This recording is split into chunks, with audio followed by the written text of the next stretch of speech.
Olá, tudo bem, gente? Mais um programa, né, gente? Eu já estou encarando isso aqui como um programa, tá? É um podcast Beleza Nativa, mas a riqueza de informações está sendo tão grande aqui que olha, sinceramente não é surpresa para nós não que apresentamos, tá?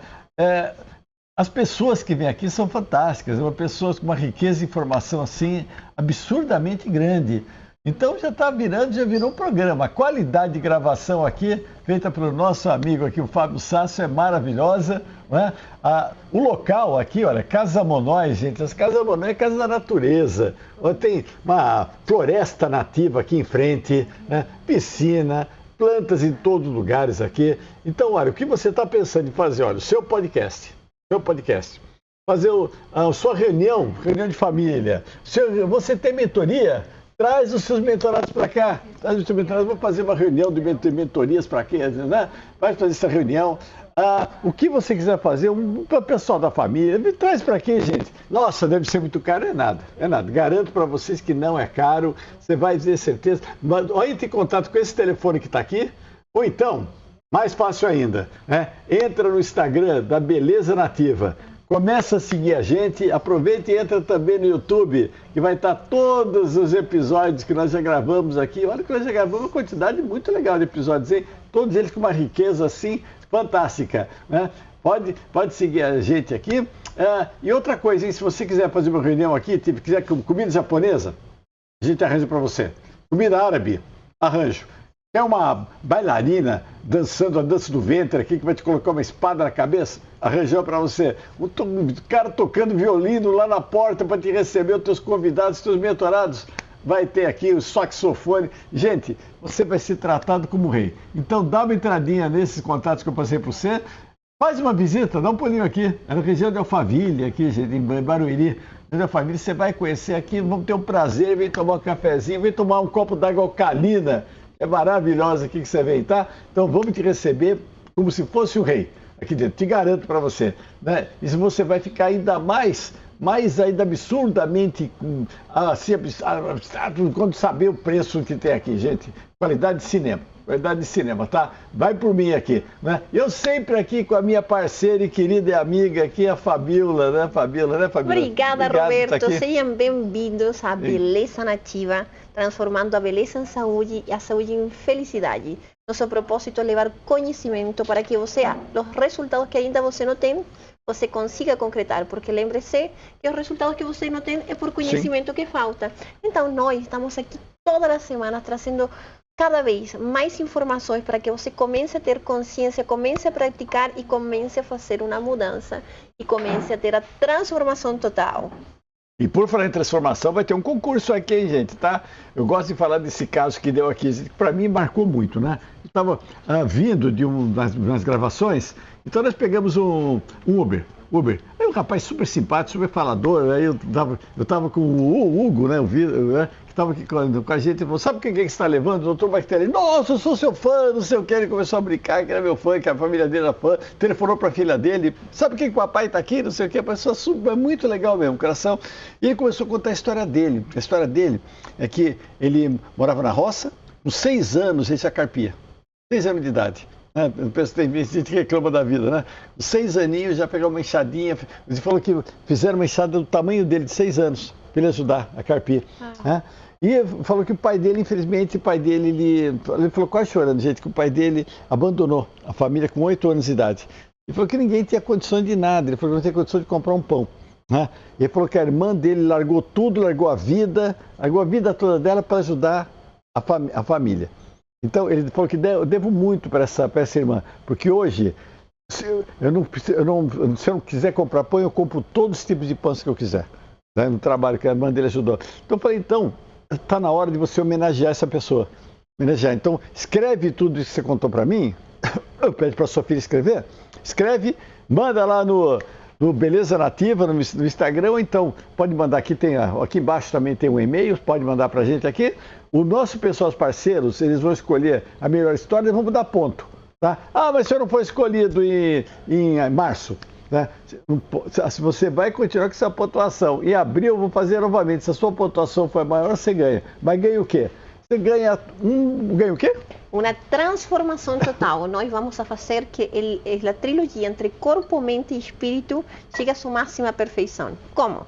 Vamos a pegar esse caso lindo, maravilhoso e primeiro vamos a ver no corpo da pessoa internamente e externamente, com nossos parceiros que são da área médica, por exemplo, vamos a fazer uma desintoxicação, soroterapia, suplementação para que todo o seu corpo entre com uma energia, com vitalidade e obviamente sua mente esteja com uma alta performance. Externamente vai ter assessoria de imagem. Vamos a transformar a moda, a colorimetria, o cabelo, muito monói, trabalhos de estética também para que você possa brilhar como esse diamante que você nasceu. Na área da mente, vamos a trabalhar com PNL, Programação Neurolinguística. Por quê? Porque a gente sabe que muitas vezes você tem crenças limitantes que estão atrapalhando o funcionamento que você tem hoje, estão atrapalhando que você possa alcançar seu sonho. Mas isso tem solução. E a gente vai trabalhar isso de uma forma muito intensa, tanto teoricamente e praticamente. E na área espiritual, que eu sempre falo que para mim é muito importante, porque nós somos uma trilogia, a gente vai trabalhar com princípios milenários, com espiritualidade, para que você, essa trilogia, possa chegar à sua máxima perfeição e esse 2025 você possa alcançar seu sonho, você possa alcançar o conhecimento que vai fazer que você cumpra seu propósito aqui na Terra. Como eu sempre falo, se seu coração não sonhou, você tem o dever de fazê-lo realidade. Ela merece, né, gente? Ela ou ele também, que pode ser um homem ele também, né? Homem também. Homem e mulher. E vocês sabem que aqui no nosso Beleza Nativa, gente, nós temos um prazer muito grande, né? Nós temos esse orgulho. Nós só trazemos pessoas que a gente gosta, né? Pessoas que são indicadas por pessoas que a gente gosta e que a gente passa a gostar, passa a admirar, pessoas que têm muito o que falar, pessoas que têm uma formação fantástica, pessoas que têm uma história de vida fantástica, pessoas que a gente teria um prazer de sentar assim no sofá e ficar conversando assim a noite toda, né? Mas eu estava falando para a Fabíola, eu falei assim, puxa vida, essas pessoas são tão fantásticas, tão maravilhosas, vamos guardar isso só para a gente? Não, nós vamos levar isso daqui também para a população, para o pessoal saber, para o pessoal conhecer e dar o valor para essas pessoas assim que são tão importantes aqui para o mundo, né? Por isso, gente, que eu vou apresentar para vocês hoje uma pessoa assim, que eu fico até arrepiado quando eu falo dela aqui, né? Uma pessoa que tem um conhecimento, ela tem uma carga de experiência assim fantástica. Embora ela me enganou aqui, que ela é bem novinha, tá? Porque ela tem a vida dela é bem pequena, tá? Que ela é novinha, mas ela falou que já está aposentou novíssima aqui, né? Eu estou falando da Coronel, hein, gente? Olha só, Coronel Eunice Rosa Godinho, né? Eunice Rosa Godinho, coronel da PM, da Polícia Militar, palestrante, nossa, pode me convidar para uma palestra sua que eu quero estar lá na frente, lá aplaudindo, né? Especializado em violência doméstica, crimes sexuais, né? Ressocialização, né? Coronel Eunice, pode chamar de Eunice só? Sim, claro. Eunice, como é que tudo isso cabe assim em você? Seja bem-vinda, Eunice. Seja muito bem-vinda. Gente, é um prazer ter você. Parabéns, obrigado por você ter vindo aqui. Um prazer muito grande estar te receber aqui. Coisas boas sempre cabem em nós, né? Sempre cabe, né? Sempre cabem. São boas experiências de vida. Né? Sim, quantos anos na Polícia Militar? 31 anos de carreira e já estou aposentada há 2 anos. Tem uma pergunta que a Fabíola até te fez antes aqui. Você entrou na polícia com quantos anos? Desculpe. Com 19 anos. 19 eu tenho anos. 53 hoje. Com 18 anos, você já queria trabalhar na Polícia Militar? Com 17? Como é que deu esse start assim? Quero trabalhar na Polícia Militar. Não foi. Eu penso que nada acontece por acaso, né? Sim. Eu tenho convicção disso, né? As coisas acontecem como elas devem acontecer. Então, eu tinha o desejo de fazer medicina. A medicina? E minha mãe, eu me lembro até, ela gostava muito de ler jornal naquela época, né? Eu sou do interior de São Paulo, sou da região de Sorocaba. Sorocaba, que pertinho. Nasci em Piedade, a capital da cebola. Opa! Você não chorava não, né? Cebola. No começo eu não gostava muito, meu pai era ceboleiro. Ele fazia o beneficiamento de cebolas, né? Então no começo eu não gostava muito e ele ficava bravo. Como que filha de ceboleiro não come cebola? Você não comia cebola? Não comia, eu não gostava, mas hoje eu gosto muito. Eu me lembro que minha mãe vendo o jornal, ela viu a propaganda da Academia de Polícia Militar do Barro Branco, que estavam abertas as inscrições. E ela sugeriu que eu fizesse, né? E eu Eu não sabia nem o que era, na verdade, né? Eu gosto de contar essa história porque eu falei para ela assim, mãe, eu não quero ficar na rua apitando para carro passar. Eu achava que eu ia fazer o que nós chamamos, né, na polícia de puxar o trânsito, né? Quando tem algum obstáculo na via. Que ele fica com apito e puxando o trânsito, né? Eu disse para ela que eu não queria ficar na rua apitando para carro passar. E ela insistiu, não, faça, é bom e tudo mais. E eu prestei o vestibular sem saber nem ao certo o que seria. E foi a melhor coisa que eu fiz na minha vida, porque eu amei a minha carreira. Os meus 31 anos foram, assim, anos de muita realização para mim, principalmente como ser humano. Porque a carreira policial militar, ela nos traz uma grande oportunidade de servir ao próximo. Eu sempre digo que talvez similar à carreira de um policial esteja a carreira de um médico, de um enfermeiro, né? Pessoas que estão ali... vidas, né? Fazem parte, foi tanta coisa, né? Salvar vidas e cuidar de pessoas. É um trabalho muito intenso. E me conta uma coisa, que ser uma mulher policial militar? Quando eu ingressei na Academia do Barro Branco, a minha turma foi a quarta turma de mulheres fizeram a Academia do Barro Branco. Anteriormente não podia, eram só homens. Então, em 1989, ingressaram as primeiras mulheres na Academia do Barro Branco, que é a academia, que é a escola de comandantes que forma os oficiais da Polícia de São Paulo, e inclusive oficiais de outros estados também. Outros estados que não têm academia formadora mandam seus oficiais para cá para fazerem a formação aqui em São Paulo. Então, em 1989 foi a primeira turma, a minha turma foi a quarta. Eu ingressei na Academia do Barro Branco em 1992. Então, existiam poucas mulheres ainda na carreira. E era uma carreira, até então, eminentemente masculina. Só haviam homens, né? Então, só havia homens. Então, foi, assim, o começo de uma jornada, porque era tudo novo. Até os homens não estavam acostumados com as mulheres dentro da academia. Então, Você sentia um certo distanciamento, o pessoal achando estranho, que mulher aqui, o que a mulher está fazendo aqui? Não, estranho não, mas teve que acontecer uma adaptação, inclusive nas disciplinas, nas provas. A prova física da mulher é diferente da prova física do homem, até pela questão fisiológica, né? Então, houve sim um período de adaptação. Hoje isso já é normal, né? A mulher, na verdade, a mulher na Polícia Militar do Estado de São Paulo, ela ingressou em 1954. Foi a primeira turma de mulheres na Polícia de São Paulo. O ano que eu nasci.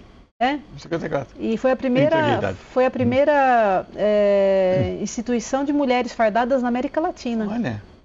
Então, só que elas entravam na carreira de praças, né, como soldados, como sargentos. Na carreira de oficial, iniciou em 1989. 89, oficial, entrava com praça. 89, então uma praça bastante grande. E foi, não posso dizer que não foi um desafio, porque as mulheres que desejaram estar lá tiveram que se adaptar a uma série de coisas, né? Para os homens era diferente ter, principalmente para os comandados, ser mandados por uma mulher era algo novo, né? Era algo diferente para eles. Disruptivo. Sim, porque uma instituição de 1831, né? Mais que centenária, agora fará até em breve é uma instituição de 200 anos e que tem mulheres há tão pouco tempo, então houve sim que precisou ter uma adaptação, né? uma acomodação das coisas. Eles foram conquistando, né? Sim, eu me lembro ainda, quando como eu sou da região de Sorocaba, eu trabalhava em Votorantim e uma das minhas equipes atendeu a uma ocorrência que chamou a atenção da mídia. Então, na época, a rede de TV local esteve na delegacia para fazer a cobertura jornalística, né? Para fazer o acompanhamento da ocorrência, e a repórter, me lembro até, era uma mulher, a jornalista, ela perguntou para o meu sargento que estava comigo como era ser comandado por uma mulher. Ela perguntou? Sim. Nossa, isso é discriminação. Isso. Sim, ela perguntou por curiosidade, né? Porque ela viu que eu era ali quem naquele momento mandava, né? E ele era um subordinado meu. Ele me lembra até agora, sargento Carlos Baratella. E ele falou assim para ela, ela não manda, ela comanda. Olha que legal. E ele falou que ele se sentia muito orgulhoso de me ter como uma chefe, né, como comandante, que para ele era bem tranquilo o meu comandamento, né, e eu fiquei bastante feliz com a resposta dele, né. E minha carreira sempre foi assim, né? Trabalhando junto com eles. Acho que é o papel da liderança. Falou bonito, né? Como? Ele falou muito bonito. Sim, muito, falou sim. E eu sinceramente, me emocionei. Na época eu era jovem. Eu estou emocionada ainda. Agora. Sim. Ela não manda, ela comanda. Olha que espetáculo, que coisa inteligente. E é o papel do líder, né? Exato. É o papel do líder, realmente. Sim. Eu sempre me esforcei muito para ser uma líder verdadeira para minha tropa, né? Sim. Minha tropa sempre foi muito especial para mim. Em todos os lugares que eu trabalhei em muitos lugares. Só devia te amar, né? Seu jeitinho delicado assim, eu jeitinho amoroso de falar, a pessoa devia te amar, caramba. Nossa. É só eles comentarem aí no podcast. Comenta aqui, gente. Nossa, vai ter muito comentário aí de coisa aqui. Sim, tenho grandes amigos, famílias, né, que eu acompanhei durante a minha trajetória. Como eu trabalhei em vários lugares, né, trabalhei no interior, que é a minha região, a região de Sorocaba. Na época, o batalhão que eu trabalhava tinha 17 municípios. Como capitão, eu comandei 4 municípios da região. Comandei Salto de Pirapora, Araçoiaba da Serra, Iperó e Pilar do Sul. Pô, tem municípios desses que são considerados meio bravinhos, né? Sim, tem. Como é que você comandava tudo isso daqui? Mas acho que o mais bravinho foi Osasco, né? Osasco é uma cidade mais impactada, né? Sim. Uma cidade muito próxima a São Paulo. Eu falo que ter comandado Osasco é o meu cartão de visita, porque quando eu falo as pessoas se assustam. Mas assim, de uma forma até equivocada, porque hoje a mídia mostra Osasco como uma cidade que, na verdade, pelos números, ela não é. É uma cidade relativamente tranquila, pelo porte e pela importância de Osasco. Osasco tem um PIB altíssimo, uma cidade rica, uma cidade importante no cenário não só estadual, mas nacional. E os números de Osasco são muito bons. Quando eu me aposentei, a taxa de letalidade de Osasco, que é homicídios por 100 mil habitantes, que é uma taxa acompanhada internacionalmente, era menor do que a de Nova York. Nossa, que bárbaro, o pessoal falando. E as pessoas falam, né? Nossa, olha só. Eu até me incomodava com isso, né? Porque as pessoas falavam muito de Osasco, tinham medo de Osasco. E Osasco é uma cidade relativamente tranquila. Fala de Osasco, vai morar em Nova York. E na época também, nós temos ali em Osasco alguns helipontos, né? Então os helicópteros estão sempre ali fazendo a cobertura dos eventos, então Osasco sempre está na mídia, mas os números são muito bons, é uma cidade tranquila, uma cidade muito boa. O biomedicina, eu sou biomédico, né? O biomédico dá para fazer estética, dá para fazer laboratório nas clínicas, o médico ele pode ser cardiologista, pode ser... Quando você trabalha na PM, você escolhe que você escolheu violência doméstica. Trabalhar, né? Sim. Todos podem escolher isso? Uma área de atuação, você disse? É uma área que... Não é uma área de atuação. As áreas de atuação dentro da Polícia Militar são as especialidades, né? Sim. Por exemplo, quem trabalha como no policiamento de choque, no policiamento rodoviário, no policiamento de trânsito, tem várias modalidades, especialidades dentro da Polícia Militar. O fato de eu ter tratado a questão da violência doméstica foi uma área de estudo que eu me dediquei durante a minha carreira. Então, quando fiz o meu mestrado profissional, eu falei sobre os crimes, sobre os... O que chamou a atenção para você seguir esse ramo? Sim. Alguma coisa, algo teve que impactou você? Primeiro por eu ser mulher, né? E a principal vítima da violência doméstica é a mulher, em potencial. E de cada 10 ocorrências ainda hoje, de violência doméstica ocorridas, em 9 a mulher é a vítima. Então, em potencial, a mulher está aumentando isso? Nós temos visto, né, nos últimos tempos, que está aumentando, né? Eu não tenho como afirmar que está aumentando, porque nós precisaríamos de um estudo científico bem completo para verificar se aumentou ou se a notificação está aumentando. Tem isso também, porque né? sempre foi um crime extremamente subnotificado. A gente tem então, que ter muitas mulheres cuidado, passaram por violência doméstica, passam por violência doméstica e não denunciam, muitas vezes porque não entendem, não sabem que aquilo é uma violência, que aquilo que ela passa dentro de casa é uma violência. Por falta de orientação, às vezes por não acreditar que alguém fará algo por ela. O que é violência doméstica? São ocorrências que ocorrem no ambiente familiar, doméstico-familiar, dentro de casa, e estão atreladas ao vínculo do parentesco, né, entre as pessoas. Então, são violências que hoje elas são capituladas pela Lei Maria da Penha de forma especial. Então, se acontece uma lesão corporal, por exemplo, entre 2 irmãos dentro de casa, é uma ocorrência de lesão corporal. Se a mulher é vítima na ocorrência, pelo vínculo e pela familiaridade que existe entre as pessoas, ela passa de lesão corporal para um crime de violência doméstica. E as penas são mais mais gravosas, são mais altas, né? O tratamento é outro. Sim. E a mulher sempre foi, como eu disse, em potencial a vítima principal, mas não é a única. Dentro do ambiente doméstico, inclusive no meu mestrado, eu falei sobre, até trouxe aqui, eu falo sobre, nas minhas palestras, sobre a paz no lar. Porque além da mulher existe, em grande número também, a criança e o adolescente como vítima, principalmente de crimes sexuais, além da agressão física e tudo mais, nos crimes sexuais também, os idosos. Existe idosos também, inclusive existe o Estatuto do Idoso, né? Para as crianças e adolescentes, o Estatuto da Criança e Adolescente, para os idosos, o Estatuto do Idoso, e muitos idosos, sim, sofrem violência doméstica, inclusive financeira, a falta de cuidado, né, do asseio com o idoso, que precisa de um cuidado especial, de uma medicação, de uma alimentação talvez diferenciada, né? E também os animais. Os animais também são vítimas da violência doméstica.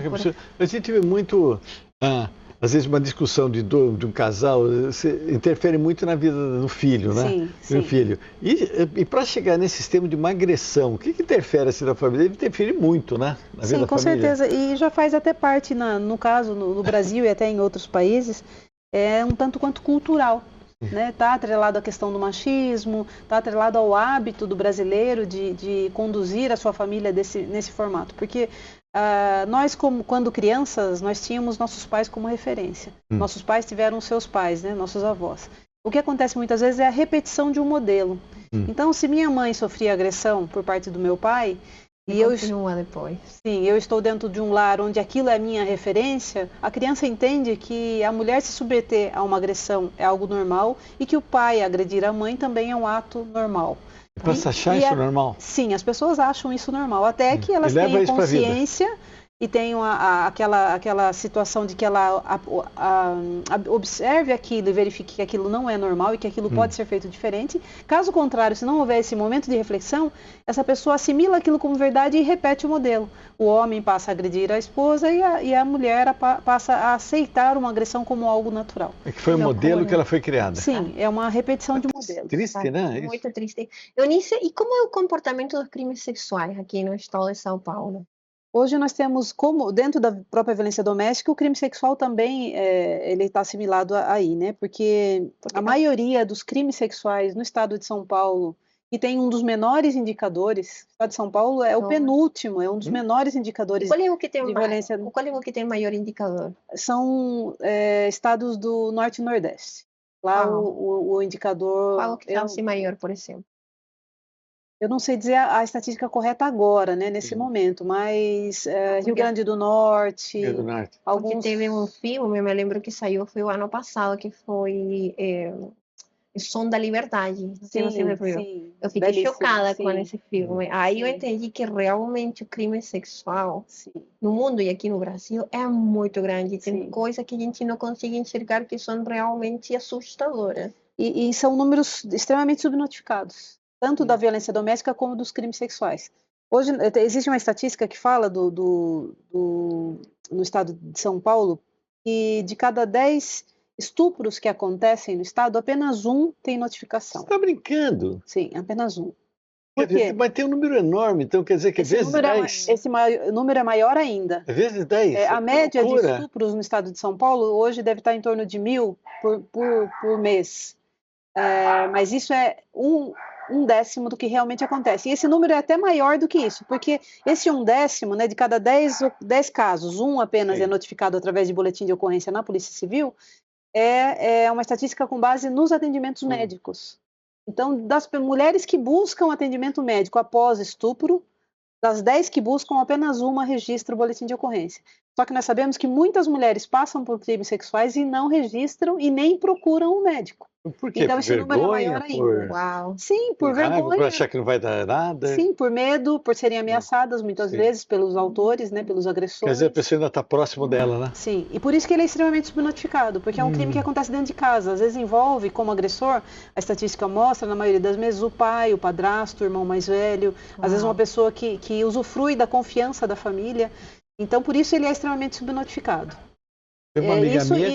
Isso para todas as vítimas, tanto as crianças, idosos também sofrem crimes sexuais dentro de casa, também existe esse número. Uma amiga minha que ela era abusada pelo vô, e ela com vergonha nem falou para a família quando soube também nem apoiou os pais, ela foi para a Espanha e se tornou prostituta lá. Olha que modificou totalmente a vida dela. E muitas pessoas, quando conseguem falar, a família não acredita. Né? Porque muitas vezes o agressor ele é uma pessoa tem uma certa importância ali dentro então as pessoas não acreditam. Acho que geralmente quando a criança diz, alega que ela está mentindo, que ela está inventando, que é coisa da cabeça dela, que aquilo não aconteceu. Então são crimes extremamente subnotificados. Eles acontecem em um número muito maior do que nós imaginamos e do que nós sabemos através do boletim de ocorrência. Você lidava com isso? Sim. Como é que é lidar com isso? Me chamava muita atenção porque parte da minha carreira... por 7 anos, eu fui chefe do Centro de Operações da Polícia Militar em Sorocaba, que é o Copom. Sim. É o lugar onde se atende o telefone 190 e de onde são despachadas as viaturas para atender as ocorrências. É o começo da coisa. Sim. E o que me chamava muita atenção, como eu disse, né, primeiro por eu ser mulher e por entender que a mulher que eu precisava fazer algo por essa mulher que é vítima de violência.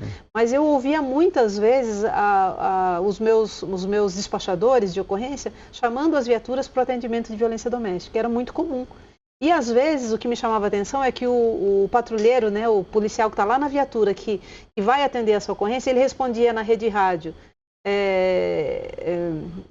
Nos códigos, né, que nós falamos nos códigos, né? Positivo, Copom, eu estive nesse local no último serviço.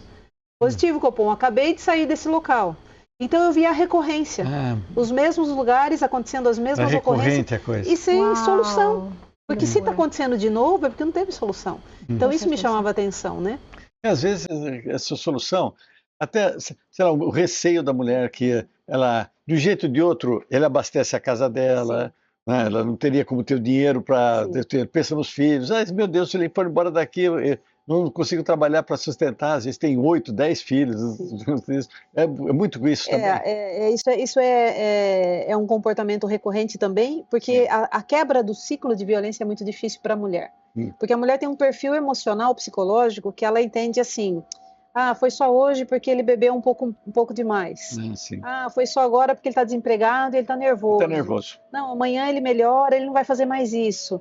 Então existe até um ciclo da violência que nós estudamos, isso foi comprovado através de vários casos e vários atendimentos, é que tudo começa com a lua de mel. Né, com o casamento, com o amor, com o sexo bacana, com o prazer, com a alegria do convívio.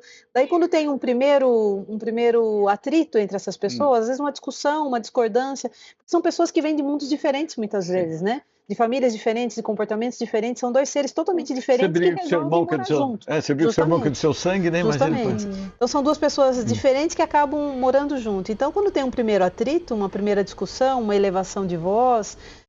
às vezes essa elevação de voz parte sim para agressão verbal, depois agressão física, mas de repente as pessoas, os ânimos se acalmam, as pessoas voltam a conversar, existe uma lua de mel, eles voltam a ficar bem e novamente esse ciclo repete quando acontece um novo desafio, uma nova discussão.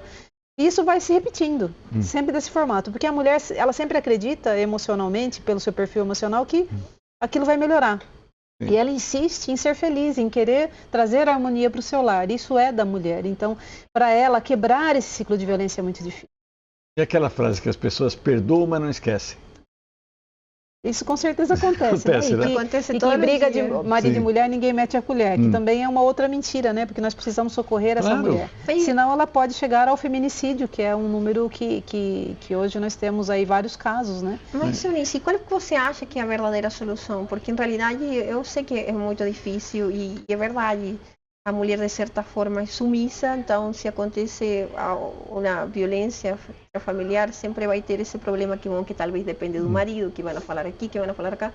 Só que, lamentavelmente, aquela mulher segue nessa mesma bolha, onde não consegue sair dessa situação. Realmente um inferno para essa pessoa. Qual você acha, depois de tantos anos, que realmente seria, de fato, uma ajuda que pode realmente tirar essa pessoa dessa situação? Porque ela sozinha não vai sair. Não, e é muito difícil. Mesmo com ajuda é difícil. Muitas mulheres voltam para os agressores. Muitas mulheres que têm medida protetiva de urgência, que o juiz determinou que aquele homem não fique próximo a ela mesma traz o homem de volta para casa. Então, eu entendo, né, pela minha experiência. Não dá parte, né? Sim. Não dá parte, né, para a polícia. Não, às vezes não, e às vezes era muito comum também elas ligarem 190 e pedir para a viatura ir lá dar um susto no marido dela. Eu até brincava, meus policiais não são tão feios assim, Nossa. Né? Então, muitas mulheres falam, não, eles usam esse mesmo termo. Vem aqui, por favor, preciso que você dê um susto no meu marido, porque ele está me agredindo, ele está me xingando, ele está me batendo, né? E as coisas não se resolvem, eu penso, né, pela minha experiência, porque é uma questão comportamental. Sim. Então é como o Hugo Felipe estava falando sobre a questão de comportamento, né? Que a programação neurolinguística auxilia muito. A questão comportamental é uma questão cultural. Se nós voltarmos alguns anos, e eu sou de cidade do interior, né? Então eu me lembro bem quando eu era pequena, e ainda hoje acontece isso na minha cidade, né? Observando assim, eu gosto muito da área do comportamental, observando as pessoas se deslocando na cidade, é muito comum ainda ver o homem à frente caminhando e a mulher atrás com os filhos. No Japão é normal, né? No sentido de submissão, como você mesmo disse agora, né? Então é comportamental. Para se modificar isso, nós precisaríamos que fosse falado nas nossas escolas, desde muito pequeno, desde o ensino infantil, sobre a questão do respeito. Eu particularmente gosto muito do respeito. Se houvesse respeito entre as pessoas, nós não precisaríamos de Estatuto da Criança e do Adolescente, de Lei Maria da Penha, de Estatuto do Idoso. Nós teríamos um Código Penal com 3 ou 4 artigos apenas, então não uma colcha de retalho que nós temos hoje. Se as pessoas cumprissem o que prometem, né? Também, entendeu? Mas é que o comportamento, ele tem que ser moldado no sentido de que as pessoas saibam que elas precisam, que nós precisamos nos respeitar.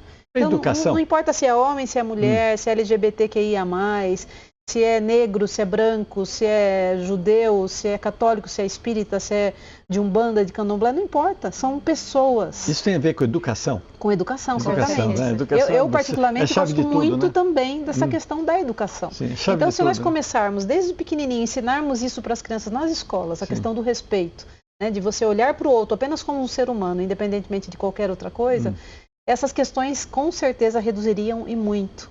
O respeito haveria entre as pessoas, né? Sem sombra de dúvidas. Então, por ser uma questão comportamental, a solução é muito difícil.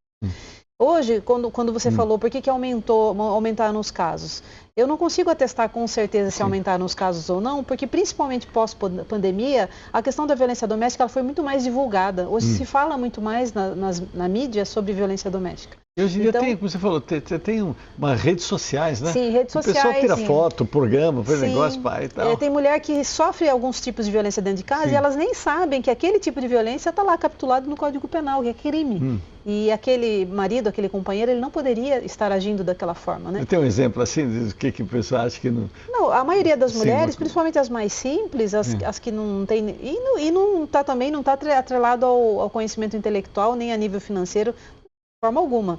É um fenômeno universal. Mulheres, eu me lembro, eu gosto sempre de citar, teve uma rede de TV que uma época fez uma novela que mostrava a questão da violência doméstica. E a atriz Lília Cabral, ela fazia o papel da Catarina, que era uma mulher que sofria violência doméstica por parte do marido.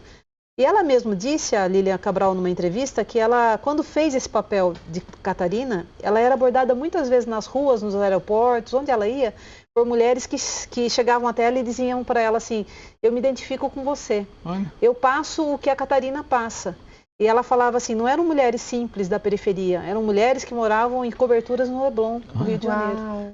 Então não está atrelado ao nível de conhecimento, não está atrelado à questão socioeconômica, não. É uma questão comportamental. Mulheres, nós vemos nas mídias, atrizes, mulheres, né, bastante intelectualizadas e que se submetem a uma questão da violência e muitas vezes sem pedir ajuda. E quando conseguem pedir ajuda, acaba virando notícia, inclusive, né? Então, assim, acontecem com muitas mulheres, né? E como é uma questão comportamental, nós precisamos sim tratar os nossos filhos. E nós precisamos até nos perguntar, né? Eu sou mãe, tenho 3 filhos, né? Tem 3 filhos? Tenho uma moça de 28 anos, uma moça de 25 anos e um adolescente de 16. Como será que nós educamos... Você é novinha, 16 anos. 16 anos. Sim. Como será que nós educamos os nossos filhos dentro de casa? Como será que nós tratamos os meninos e as meninas dentro de casa? Né? Como que nós ensinamos o respeito entre eles, entre as pessoas? Porque às vezes até de forma inconsciente o pai e a mãe criam os filhos mostrando, ó, isso aqui é de menina, isso aqui é de menino, a mulher tem que lavar a louça, o menino pode jogar bola. Então nós vivemos isso na nossa infância. Eu me lembro de uma delegada fazendo uma palestra um dia e ela falando, eu era de uma família descendente de italianos, então no almoço de domingo todo mundo sentava-se à mesa, a mesa que foi arrumada por ela e pela mãe, a comida que foi feita por ela e pela mãe, enquanto os irmãos e o pai estavam assistindo televisão. E depois que todo mundo comia, ela e a mãe iam lavar a louça, tirar a mesa, guardar as comidas, enquanto eles iam jogar bola. Então, por que todo mundo não poderia participar da feitura da comida, né? Normal, e por que né? as pessoas não poderiam também juntas arrumarem a cozinha após o almoço? Antigamente era assim, eu acho que isso está mudando agora. Não? Precisa mudar, entendeu? Precisa Mas mudar. Em muitas casas isso acontece desse mesmo formato ainda. Mas eu me lembro quando eu estava criança, imagina, no Chile, minha avó que estava por aqui, sempre minha avó, eu passava na casa de minha avó com meu primo. E eu sempre ajudava minha avó a cozinhar e tudo, mientras meu primo ele não fazia nada. Então isso passa em toda parte do mundo. Eu adoro lavar louça. Não sei se estará mudando isso, então agora eu acredito que o chamado agora para todas as pessoas que estão vendo justamente, a gente pode começar por casa, pode semear por casa, você pode educar os seus filhos com esse respeito para fazer o mundo melhor. Sim, porque não adianta nada ver para trás o que aconteceu, então se a gente pode, eu acredito que sempre quando uma pessoa semeia, a gente vai sumando semente, e a gente consegue fazer uma transformação. Faz uma floresta, né? Com tanta sementinha. Fazer uma mudança generacional. A gente precisa para isso. E a educação também é muito importante. Eu acho que talvez, sei lá, uma forma de poder tirar esse sistema comportamental das mulheres, porque emocionalmente, claro, eu acredito que acontece muito esse fenômeno. A mulher tem, de certa forma, uma agressão, mas ela precisa, de certa forma, voltar essa pessoa porque emocionalmente está ligada. E aí eu acredito que, sei lá, precisa algum tipo de educação, ajuda, talvez, no âmbito de sei lá, um instituto que possa dar um apoio moral, físico, mental, PNL, tudo, para que consiga mudar a mente da pessoa. É uma outra abordagem que eu faço. Nós falamos da educação desde muito cedo, da educação dentro de casa, quer dizer, são dois núcleos extremamente importantes, a família e a escola. Mas também a questão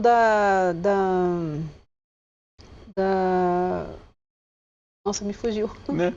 Acho que é a idade, tá vendo? Você elogiou, né? Você é novinha de tudo, puxa vida. Me fugiu o raciocínio.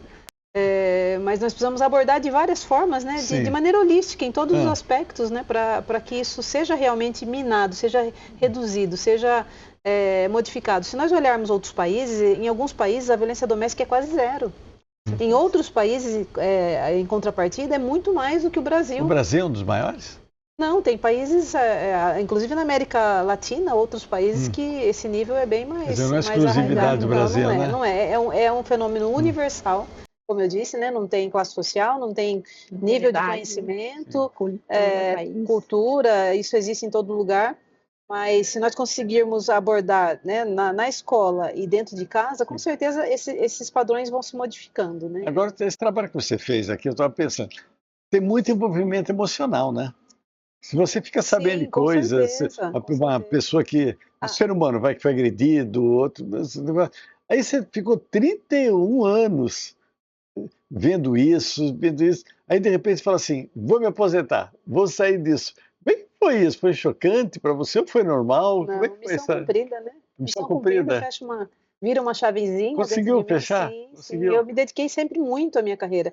E eu me lembrei agora o outro aspecto que eu havia falado. É a questão quando você falou das ocorrências, olha, me fugiu de novo. Não, que coisa! Nada, né?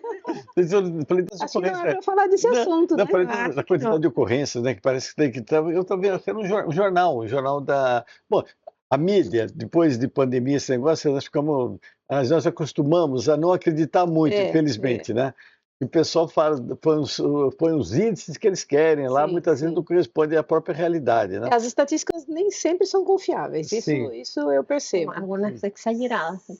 Sim, e às vezes a forma como a mídia mostra, ela distorce totalmente. Completamente, exagera também. Exagera. E me conta uma coisa, me surgiu uma dúvida agora, porque você teve, com sua carreira, foi uma carreira de muito impacto emocional também, porque, obviamente, você esteve, de certa forma, em um papel muito importante, tratando de ser uma mediadora para ajudar, obviamente, a pessoa, Mas como acontecia quando você via casos muito difíceis? Eu acho que você, como mulher, isso tocava muito o seu coração. Como você fazia para se blindar emocionalmente de tudo o que você viu durante esses 31 anos?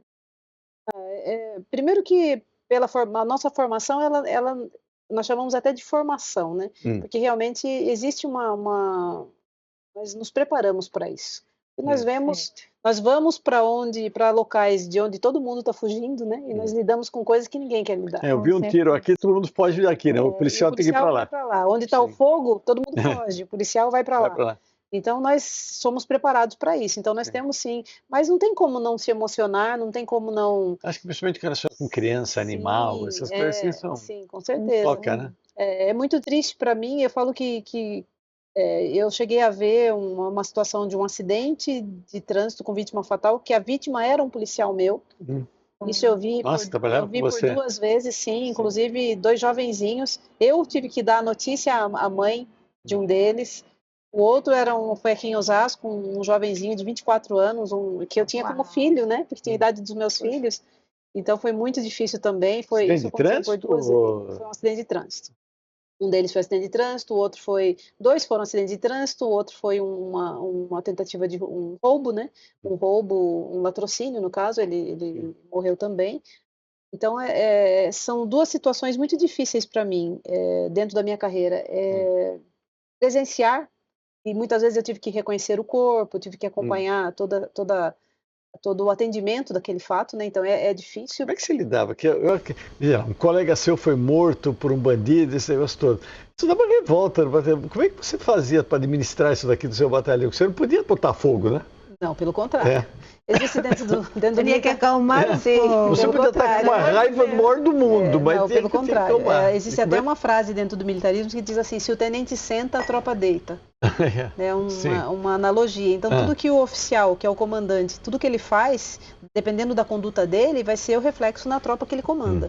Então, já tive situações em Sorocaba mesmo, numa cidadezinha ali nas redondezas, né? Quando eu trabalhava lá, o meu batalhão atendia 17 municípios, então foi numa cidade vizinha a Sorocaba, que um policial jovenzinho ainda foi morto numa tentativa de roubo, lá em Porto Feliz. E o pessoal fica com raiva. Sim. E nós prendemos o homicida.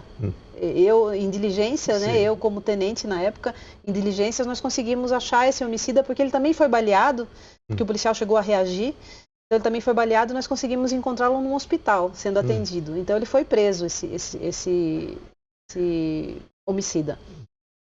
E nesse episódio eu tive sim que segurar a tropa, porque a tropa se revolta, né? É como se fosse um homicídio deles, na rua, que os vizinhos que vissem também iriam... Os seres humanos, né? Seres humanos quando acontece um crime, por exemplo, de violência sexual na rua, e esse agressor, esse estuprador, ele é pego, a sociedade se revolta e vai para cima e quer fazer justiça com as próprias mãos. Só que está aumentando também isso, Só que isso não é o mais adequado, não é o correto. Então, muitas vezes, o policial ele tem que fazer esse papel de segurar a população.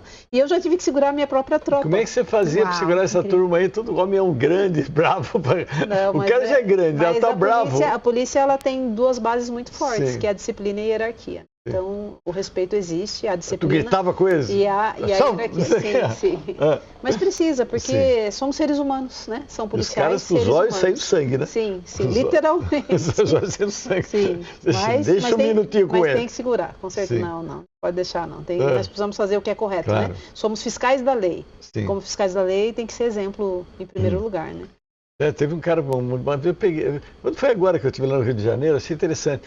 Eu peguei um cara que ele é ex-policial. Então ele falou que ele é militar e trabalhava como enfermeiro, às vezes. Sim. Aí ele falou que outro dia foi atender um caso de um cara que tinha matado 2 policiais no Rio de Janeiro. Ele foi atender o cara e o cara estava ferido e pôs na ambulância. Eram colegas dele. Eu falei, e aí? Ele falou, não, eu não posso me tornar um bandido como ele. Sim, justamente. Ele falou, achei a resposta fantástica. Eu me lembrei o que eu tinha esquecido naquela hora, que eu estou me cobrando aqui. Né? Não, tadinha. A questão é a seguinte, eu sou contrária à frase que é muito dita, quando se fala em violência doméstica, da questão do empoderamento da mulher. Eu sou contrária a isso. Porque eu penso que além da educação, e da educação familiar e da educação formal, né, da escola, né, dentro da família e na escola, a mulher precisa ter o fortalecimento da sua autoestima. A maioria das mulheres que submetem à violência, elas têm a autoestima muito rebaixada. Elas não conseguem se colocar no lugar de merecer respeito, muitas vezes. E para que isso aconteça, ela precisa ter um fortalecimento, uma construção emocional de dentro para fora. Então, quando você dá poder para uma mulher que ela não sabe nem ou como ela deve se comportar e nem o que ela merece e que ela deve exigir do outro em relação a respeito, é perigoso. Então, a questão da saúde emocional, da saúde mental é extremamente importante também para a mulher vítima, para que ela não se submeta a esse ciclo. Então, nós precisamos criar os nossos filhos dentro de casa, ensinando o respeito e promovendo, dando condições e ferramentas para que eles se construam emocionalmente de forma saudável. Que pessoas emocionalmente saudáveis não se submetem à violência. Com certeza. Então, é outro aspecto extremamente importante para que nós consigamos mudar esse comportamento a longo prazo, porque não é nada muito fácil. Para que daqui a um bom tempo as nossas mulheres estejam sim conseguindo exigir o respeito que elas merecem e que os nossos filhos também saibam o que é respeitar homens e mulheres, negros, brancos, espíritas, católicos, evangélicos, né? Não importa. Respeito é respeito. Seres humanos. Respeito não tem sexo, não tem cor, não tem respeito nada. Respeito à pessoa, independentemente da pessoa. Cidadão. Então são três frentes que eu julgo extremamente importantes. A questão da saúde emocional das pessoas, né? A construção de uma saúde emocional eficiente, adequada. A saúde familiar, a educação familiar dentro de casa sendo ensinada a questão do respeito às pessoas e o complemento dentro das próprias escolas, desde muito cedo falando sobre essa questão do respeito e interagindo de forma lúdica entre as crianças para que isso realmente seja parte do ser humano, parte do brasileiro. Aí, mais tarde, com certeza, nós teremos respeito não só à questão da violência doméstica, dos crimes sexuais, mas todo tipo de respeito. Que saudade daquela matéria que tinha educação. Educação moral e cívica. Moral e cívica. Que saudade disso, não teve. Falava de higiene, falava disso. O pessoal fala que não precisa. Claro que precisa. Sim.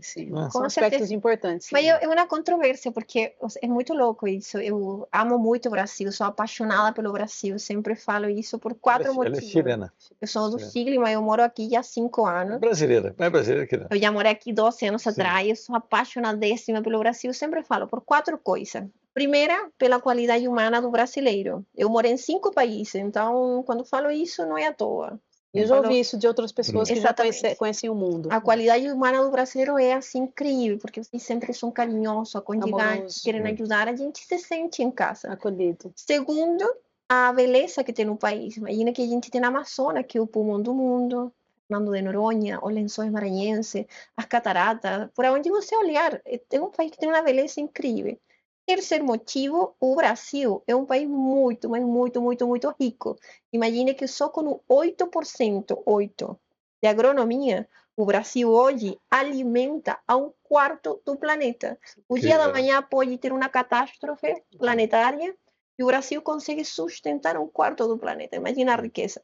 E o quarto motivo que a mim me apaixona de uma forma assim sobrenatural o Brasil, você quer saber? Sim. São as bactérias. Você já escutou falar que Deus é brasileiro? Sim. Isso é verdade, eu já comprovei isso umas 7 vezes. E por que estou falando isso? Porque aqui no Brasil, há uma cultura espiritual muito forte. Todo mundo sabe que Deus é muito importante, a gente fala dele, a gente sente essa presença e tal. E eu sei que o Brasil se vai transformar em uma potência em algum momento, mas um dos primeiros mandamentos fala amar a Deus por sobre todas as coisas, e o segundo, amar ao próximo como a ti mesmo. Então, essa informação, com esses números que você me traz aqui, me dá assim como um choque térmico no meu corpo. Eu digo, mas como? É uma controvérsia muito grande.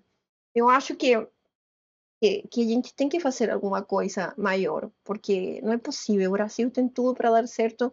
E alguma coisa, algum gatilho, alguma coisa que eu acho que se pode fazer a mais para não tão somente que as pessoas que estão em casa comecem a semear o respeito, o amor, ou tudo isso, sino que a gente precisa fazer um movimento maior, porque as mulheres que já estão submetidas nessa pressão emocional, elas não vão sair daí, e essa mesma educação de violência vai passar para o filho, para o neto, e não consegue sair. Eu acho que a gente... se pode fazer alguma coisa, algum movimento maior. Eu sempre falo, a educação é a mãe de qualquer coisa. O povo sofre por falta de conhecimento. E o Brasil, como é um país muito rico, eu acho que um movimento maior, onde, sei lá, assim como tem tanto coach, tanto instituto, fazer um movimento maior justamente para esse tipo de mulheres. Nesse livro que eu... Você lançou um livro, né? Sim, foi lançado em dezembro. Crimes contra a dignidade sexual. Da prevenção primária à responsabilidade social. E aqui essa frase da prevenção primária, isso é uma das formas de nós conseguirmos chegar nesse aspecto. Na verdade, eu me contar isso, Eunice. Conte-me isso porque isso me interessa. Porque a Giostre. Está em todas as livrarias. Está em todas as boas livrarias. Eu gosto de falar boas livrarias, que aqui não tem, vai querer ser boa, então vai ter. Sim. Vai comprar na internet também? Sim, também. Sim. Conta isso, Eunice, porque a prevenção primária, eu tanto no meu mestrado como no doutorado, eu falo sobre prevenção. Então, num primeiro momento, no mestrado sobre prevenção de crimes de violência doméstica e aqui sobre crimes sexuais. Porque a prevenção é justamente nesse aspecto de educação.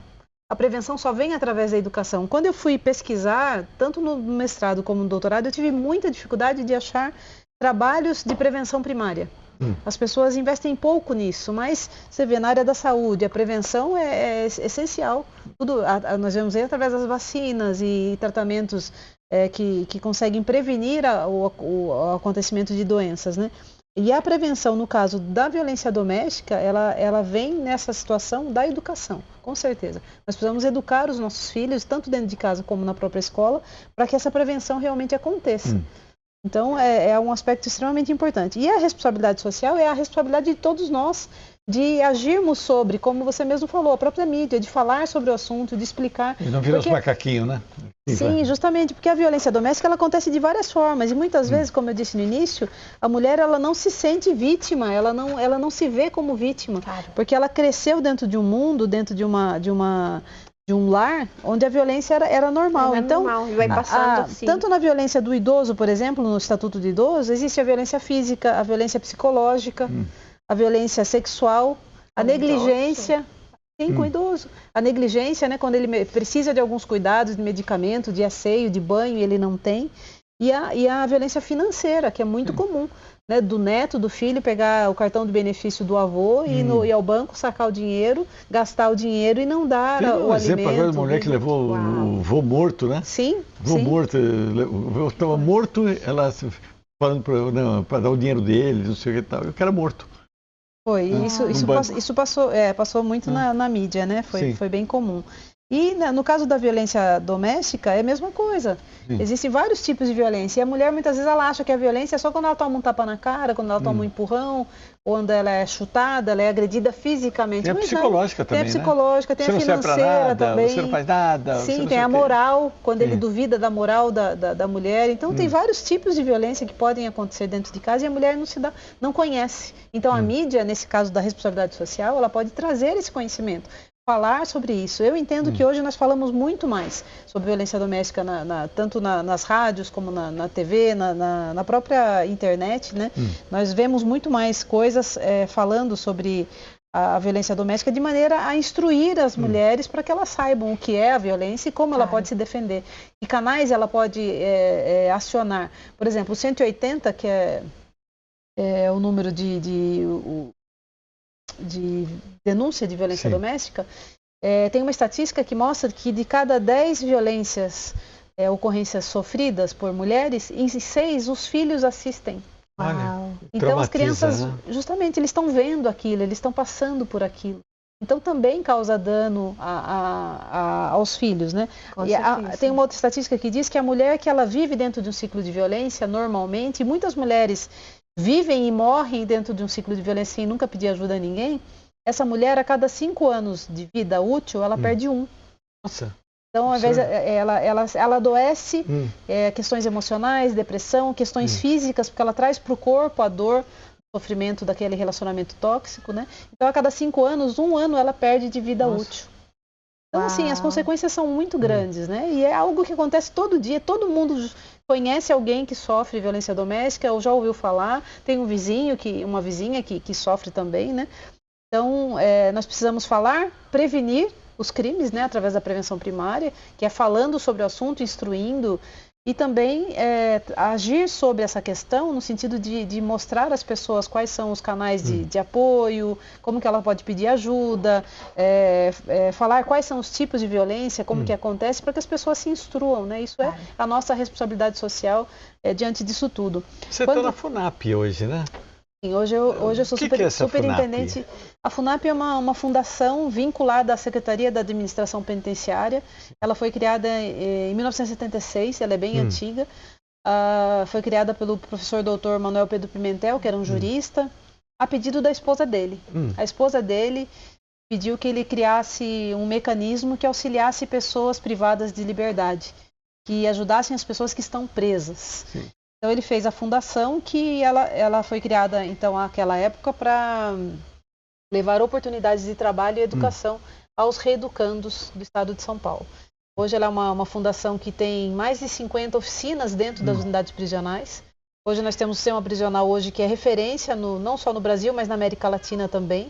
A SAP, né, Secretaria da Administração Penitenciária, é referência na América Latina. Hoje, alguns diretores daqui de São Paulo vão dar cursos em outros países, como Colômbia, ensinando a fazer a gestão penitenciária.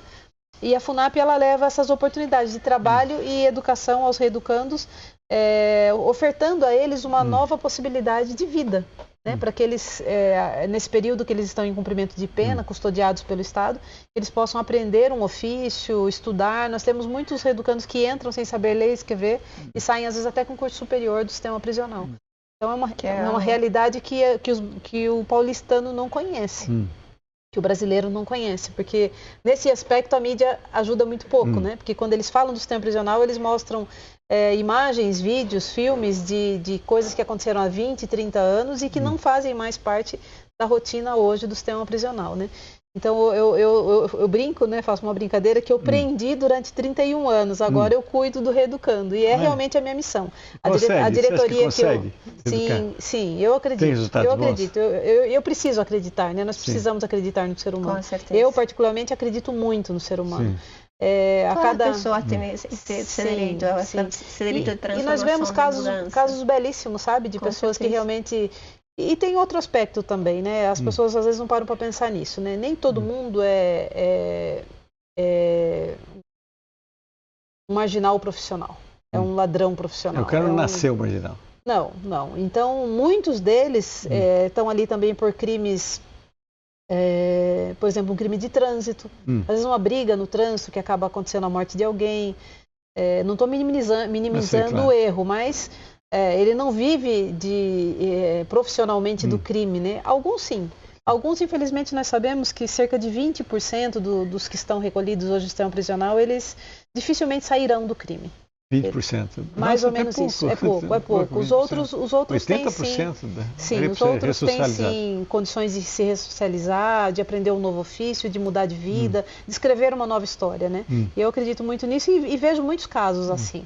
Dentro da própria FUNAP, nós ficamos num prédio da SAP, da Secretaria da Administração Penitenciária, ali no centro, na Líbero Badaró, e lá nós temos mais de 30 reeducandos que trabalham conosco. São pessoas privadas de liberdade, que hoje estão no regime semiaberto, que trabalham conosco durante o dia e depois vão à noite, dormem dentro da penitenciária, no outro dia voltam e trabalham conosco de novo.